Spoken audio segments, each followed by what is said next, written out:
least as deep as the Pacific Ocean. I wanna be your secrets I have held. এটা ছিল রমজানের 2 দিন আগে। যেহেতু রোজার মাস শুরু হবে, তো আমাদের একটু বাজার করা লাগবে, আর বেশি করে যেহেতু বাজারটা করব, তো সকাল সকাল ঘুম থেকে উঠে আমি এখানে একটু ভুনা খিচুড়ি বসিয়ে দিয়েছিলাম, সাথে সালাদ কেটে নিয়েছিলাম, ভর্তা ছিল, আর পাটায় আমি একটু শুটকির ভর্তা বেটে নিচ্ছিলাম, সাথে থাকবে ধনিয়া পাতা দিয়ে আলুর ভর্তা। আর ভুনা খিচুড়িটা আমি একটু মাংস মিশিয়ে দিয়েছিলাম।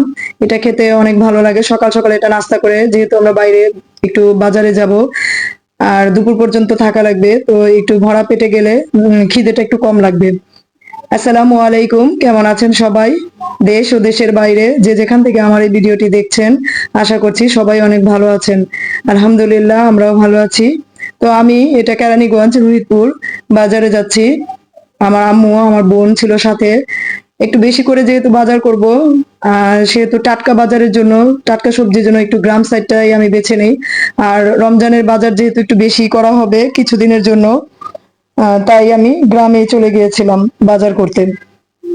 কারণ ওখানে টাটকা সবজি, টাটকা মাছ সকাল সকাল বের হয়ে গেলে খুব ভালো ভালো জিনিস পাওয়া যায়। তো এই তো বাজার করে এখানে আমি একটু চপ বানিয়ে নিচ্ছিলাম। এটা আলুর চপ। বিকেলে রমজান শুরু হওয়ার আগে আজকে থেকে আমাদের বাসায় একটু রমজানের আমেজ চলে এসেছে। বাচ্চারা একটু ইফতার করার জন্য বলছিল, তো আমি এখানে আলুর চপ বেগুনি ভেজে নিচ্ছিলাম। এটা দিয়ে মুড়ি মাখিয়ে দিব ওদেরকে বিকেলে নাস্তা হিসেবে।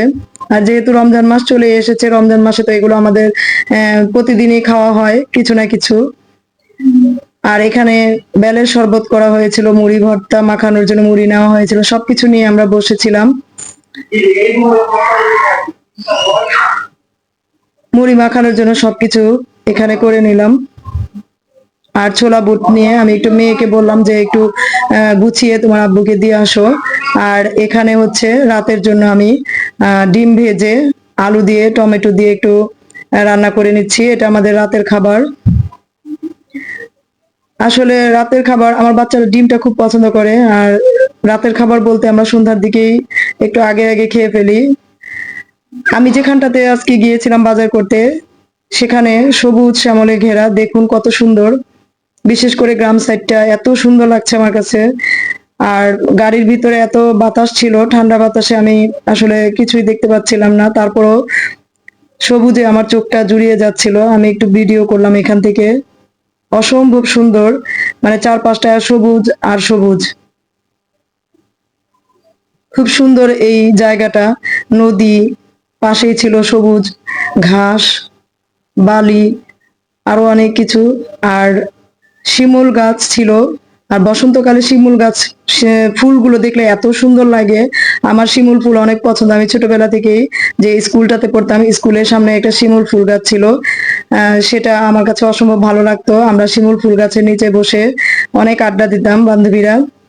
যখনই টিফিনের সময় হতো, তখনই সবাই মিলে শিমুল গাছের যে ফুলটা ছিল শিমুল ফুল, সেটা দিয়ে আমরা খাতায় রং করতাম। আর এটা হচ্ছে রমজানের দিন, প্রথম রমজান। তো এখানে আমি ফ্রুট টুট কেটে নিয়েছিলাম, আর মেয়েকে বললাম একটু সাজিয়ে নিতে। আর এখানে কিছু সবজির এটা পাকোড়া বললেও চলে, আর একটু সিঙ্গারার মতো শেপ দিয়ে আমি এটা বানিয়ে নিয়েছিলাম। তো এটা আমি ভেজে নিচ্ছি। আর ইফতারের জন্য সবকিছু রেডি করে নিচ্ছিলাম। আর এই তো বাজার ঘাট। তো আজকের মতো এখানেই বিদায় নিচ্ছি। সবাই ভালো থাকবেন, সুস্থ থাকবেন। রমজানুল মুবারক। আসসালামু আলাইকুম।